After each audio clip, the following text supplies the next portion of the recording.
नमस्कार, आप देख रहे हैं DS4। मैं हूं आपके साथ नफीसा खान। दिल्ली के अंदर चुनावों से पहले ही सियासी दंगल बढ़ चुका है। सीएम केजरीवाल अपने नेताओं को लेकर दिल्ली की सड़कों पर है। ऐसे में आम आदमी पार्टी के कार्यकर्ता बीजेपी को घेर रहे हैं, लेकिन दूसरी तरफ बीजेपी में कई आरोप आम आदमी पार्टी पर लगा रहे हैं। और देखते हैं किस तरीके से जो सियासी हलचल बढ़ चुकी है, जो राजनीतिक गलियारों में जो अब हंगामा देखने को मिल रहा है वो किस और बढ़ता है। देखिए मेरे साथ कुछ लोग वायरल कार्यकर्ता आम आदमी पार्टी के जुट चुके हैं, उनसे समझते हैं क्या कुछ कहेंगे इसको लेकर।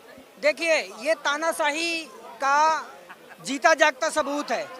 हमारे देश में लोकतंत्र को नष्ट कर दिया गया है पिछले 10 सालों में।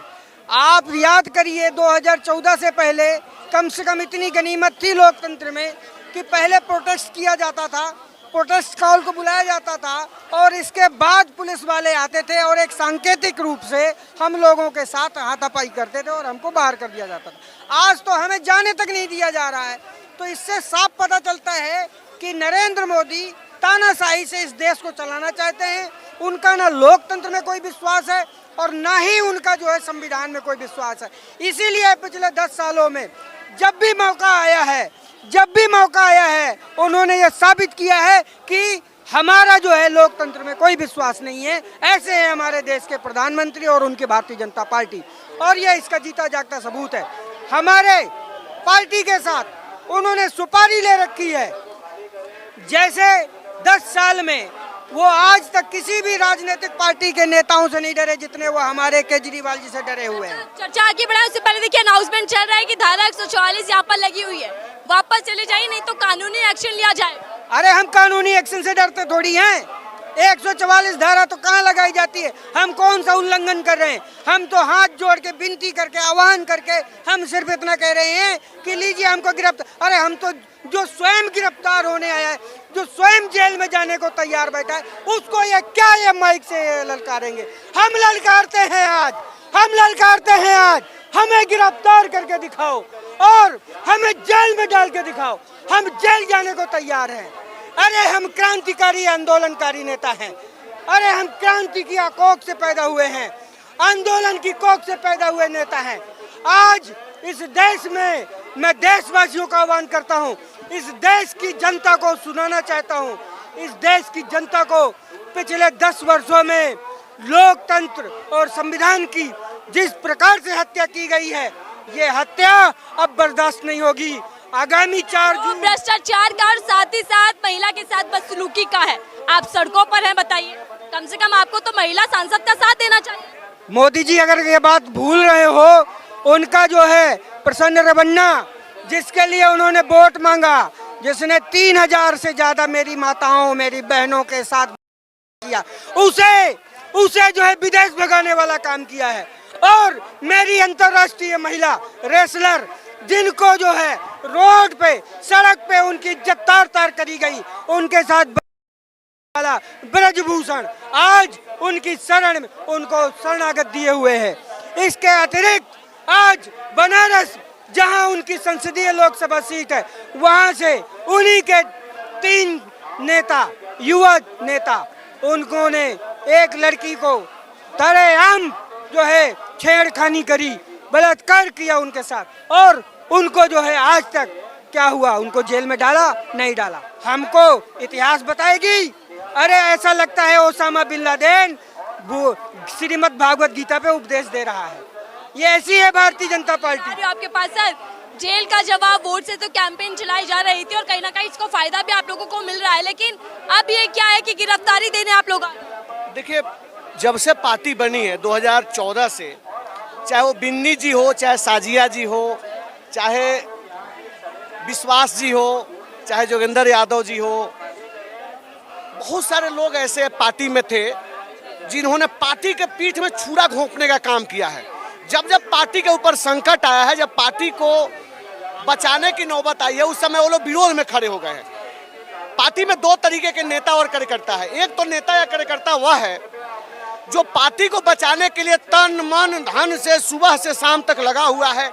आंदोलन के समय से उसको कोई पद मिला या न मिला, उससे उसको ज़्यादा फर्क नहीं पड़ता है, और उसने काम किया।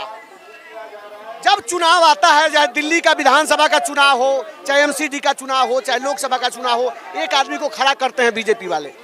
मैं पूछना चाहता हूं कि 2-3 दिन पहले अभी सीटिंग पार्षद शर्मा जी हैं, एक महिला, कन्हैया कुमार के सभा में बीजेपी के गुंडों ने उनके ऊपर अटैक किया, सीटिंग पार्षद को मारा, सभा में कैमरा में कैद हुआ, उसके ऊपर कोई एक्शन हुआ क्या?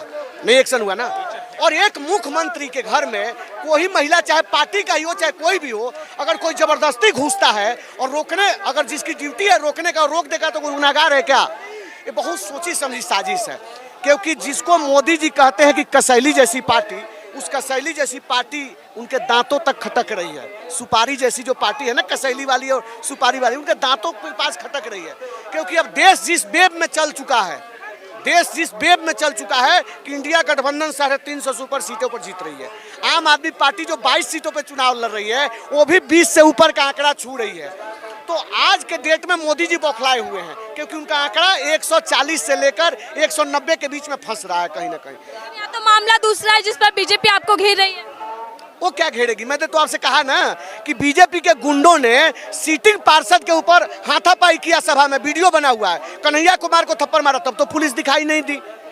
और एक मुख्यमंत्री का जो पीएस है, अगर मुख्यमंत्री नहीं है घर पे और कोई जबरदस्ती घुसता है, वहाँ सिक्योरिटी गार्ड उसको रोकता है, तो आप उस पर केस करते हो, जांच होता है, उसको जेल में डाल देते हो। ये जनता देख रही है, जनता को सब कुछ समझ में। आरोप महिला के साथ मारपीट का है, उधर पीए गिरफ्तार होते, इधर आप सड़कों पर आ जाते, क्या समझा जाए, क्या मायने? मैं कहता हूँ कि महिला के ऊपर मारपीट का जो बात है, महिला के बातों में कंट्राडिक्शन है। 13 तारीख को घटना घटती है और महिला हंसते खेलते हुए, लड़ते हुए, खूब आराम से दौड़ते हुए कोठी से निकल जाती है, और 17 तारीख को जाके जांच कराती है, एमएलसी कराती है। क्यों कराती है एमएलसी भाई? 17 तारीख को क्यों कराती है? इसका मतलब कि 3-4 दिन में भारतीय जनता पार्टी वालों से उन्होंने डील किया है, और डील करके तभी वो कुछ किया है। क्योंकि महिला आयोग की वो अध्यक्षा थी, अध्यक्षा होते हुए कुछ उस पर जांच चल रहा था, एलजी के माध्यम से कुछ जांच बैठाया गया था, जांच चल रहा था। तो जांच के डर से एक तरफ हमारे पार्टी के नेता जांच से नहीं घबरा रहे, वो जेल जाने के लिए तैयार है, और एक पार्टी के नेता जब जांच उन पे घोषित होती है तो सीएम के ऊपर आरोप लगाते हैं, उनके पीए के ऊपर आरोप लगाते हैं। ये बहुत ही देश के लिए खतरनाक है। देश की जनता यह समझ रही है, वो जान रही है कि कौन लड़ रहा है। जब अरविंद केजरीवाल जेल से 21 दिन के जमानत पर आते हैं, और 21 दिन के जमानत पर आने के बाद जब मोदी जी के लिए और अमित शाह के लिए सिर दर्द बन जाते हैं, देश के सभी राज्यों में उनका डिमांड हो रहा है अरविंद केजरीवाल जी का कि आप हमारे यहाँ आइए, एक सभा करके जाइए। आपने कल ही पश्चिमी दिल्ली में देखा, कई 1,000 लोग अरविंद केजरीवाल को देखने के लिए और सुनने के लिए पहुंच गए। आज भी उनकी सभाएं हैं, रोज सभाएं हो रही है। आज सिर्फ नेताओं को बुलाया गया है, किसी कार्यकर्ता को कॉल नहीं है। फिर भी आप देख सकते हैं कि यहाँ से वहाँ तक पूरा रोड जाम है। अरविंद केजरीवाल से इतना लोग प्यार करता है क्योंकि वो शिक्षा की, पुलिस बल भी तैनात है, बैरिकेड्स लगा। तो हम तो आए हैं ना गिरफ्तारी देने के लिए, हमारे भाई ने कहा हम तो गिरफ्तारी देने आए हैं। तो नौटंकी क्यों कर रहे हैं? हथकड़ी लगाएं, सबको जेल में डालें, नौटंकी क्यों करना है? आम आदमी पार्टी डरा क्यों रही है कि विपक्ष के नेताओं को गिरफ्तार कर ले जाएगा? किसको गिरफ्तार करने की तैयारी है ना? हम तो कह रहे हैं कि हम आए हैं गिरफ्तार करने के लिए। तुम आम आदमी पार्टी के एक नेता को जेल में डाल दो, हम आए हैं, तुम हथकड़ी लगाओ, डाल दो। क्यों रोज केस करना है? एक ही बार डाल दो, जो होगा वो देखा जाएगा। हम जेल में रहेंगे, वहीं पे रहेंगे, कोई दिक्कत नहीं है। तुम दिखाओ। उनकी जेल में जितनी जगह हो, आज वो उतने लोगों को छांट लें और हथकड़ी लगाएं, और हम जेल जाने को तैयार है, वो भी अनिश्चित काल के लिए। हम अपने अपने घरों में बोल कर आए हैं कि हो सकता है कि अब हम शायद ना आए, हो सकता है हमें शहीद आजम भगत सिंह की राह पर चलना पड़ जाए। क्यों कि आज हमारा देश तानाशाही से गुजर रहा है। लेकिन ये भी बता दूं, अगर देश की जनता ने कह दिया है और मन बना लिया है, इन 4 चरणों का जो रुझान आया है, अगले 3 चरणों का रुझान भी वैसा रहा तो नरेंद्र मोदी की विदाई तय है। और शाम 6 बजे 4 जून को नरेंद्र मोदी को झोला तक नहीं उठाने देंगे, झोले में कुछ भी लेके नहीं जाने देंगे। पहले भ्रष्टाचार का दाग आप लोगों पर लगा पड़ा, और ऐसे में अब महिला के साथ अपमान का जो डेंट लग चुका है, कैसे धोएंगे चुनावों के बीच? भ्रष्टाचार का दाग कौन लगाया, किसने लगाया? ये वो पार्टी ने लगाया, वो पार्टी ने लगाया जो सर से पांव तक, ए से लेकर जेड तक की अल्फाबेट सारा जो है भ्रष्टाचार के सारे आयाम तोड़ डाले हैं। सबसे बड़ा, धरती का सबसे बड़ा भ्रष्टाचार जिसको कहते हैं इलेक्टोरल बॉन्ड का भ्रष्टाचार, वो करने वाली भारतीय जनता पार्टी, जिसके मुखिया हैं नरेंद्र मोदी, जिनके इशारे पर ईडी ने छापे मरवाए और ब्लैकमेल किया। सारे कम से कम नहीं तो हजारों की तादाद में व्यापारी हैं जो बहुत जल्दी सड़क पे आने वाले हैं अपना हिसाब करने के लिए। जिस तरीके से बीजेपी इस मुद्दे को उठा रही है, आपको नहीं लगता कि आम आदमी पार्टी के लिए मुश्किलें खड़ी कर मैम, आपने भी वीडियो देखा होगा ना, 2 वीडियो आए हैं, छोटे छोटे क्लिप 2 आए हैं, 2 वीडियो क्लिप आए हैं। आपने वीडियो में देखा जो महिला आरोप लगा रही है, जो महिला आरोप लगा रही है, हमारे पार्टी की बहुत सम्मानित नेता थी और पार्टी उनके साथ खड़ी थी। आंदोलन के उपजी हुई पार्टी है, लेकिन जब जब पार्टी को जरूरत पड़ी तब वो खड़ी नहीं थी, लेकिन जब जब उनको जरूरत पड़ी पार्टी उनके साथ खड़ी थी। चाहे उनको अनशन करना था, चाहे कहीं धरना देना था, पार्टी उनके साथ खड़ी थी। आज जब उनका वीडियो लीक हुआ है, जो 2 वीडियो सामने आ रहा है, कहीं से आपको लग रहा है, पत्रकार होने के नाते बतलाओ, क्या आपको लग रहा है कि उस वीडियो के माध्यम से पता चल रहा है वो पीड़ित है? पीड़ित नहीं है, क्योंकि वो झूठा आरोप लगा रहे हैं। ठीक है, देखिए एक तरफ आम आदमी पार्टी के नेता बीजेपी ऑफिस जाकर गिरफ्तारी की बात कर रहे हैं, गिरफ्तारी देना है, लेकिन ऐसे में दिल्ली की सियासत जो एक अलग तरीके से करवट ले रही है, इसका चुनावों पर क्या असर पड़ने वाला है, लोकसभा चुनाव किस तरीके से प्रभावित होंगे और क्या दिल्ली के अंदर गठबंधन इंडिया अलायंस जो है वो बीजेपी को मात दे पाएगा, क्योंकि पूरा समीकरण सियासी समीकरण है और ऐसे में बदलते चुनाव और बदलती समीकरण जो दिख रहे हैं वो क्या कुछ कर पाएंगे देखना होगा। फिलहाल दीजिए।